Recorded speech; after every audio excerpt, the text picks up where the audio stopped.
What about your just overall safety at a venue like this? Like, what are things that you are looking for? What kind of protocols are you adding in? I've heard some event coordinators, requiring that mask are on or things like that. Is there anything that you, as you're going through your contract, that you're looking at in a contract to make sure that it's there or not there, or what about Well, things like that?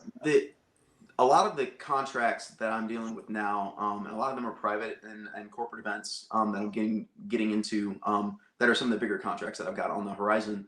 Um, that is, that is written into my contracts now, that I need to know what their plan is, and it's communicating.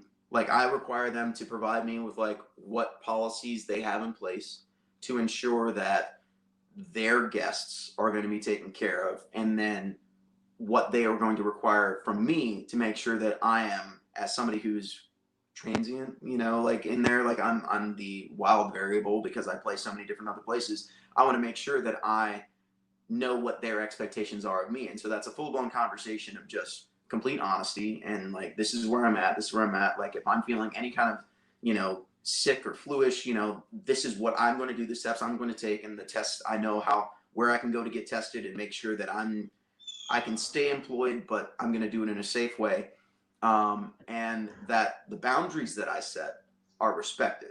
So at a venue, the way I have started to set things up when I'm playing solo, there is enough space that somebody can come and speak to me without being within, like, closer than 8 feet away from me. I can still hear them. They don't need to have their mask on. I hope that they would. But I have it now set up, and the tip buckets and all that stuff, I have it placed in such a way, in such a distance, that will keep me and them separated. And there's like barriers put on the floor in between it, like my guitar case and other things, and the carpet that I have, I'm set far enough back that it's a natural barrier. People feel like they can't step onto that space, and you really need to do that. If I need to go to the point where I've got stanchions set up and like a velvet rope, you cannot cross, I'll do it. I'm not scared.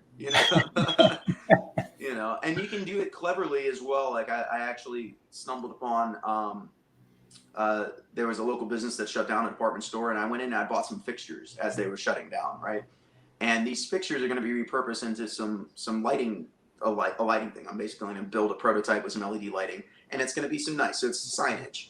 But those added to my setup in these bigger spaces is going to be a natural break, where if there's like a lighting system, people tend to respect that line, and they respect that line drunk or sober, because they see the lights and they're like, oh, that's the line, don't cross the line.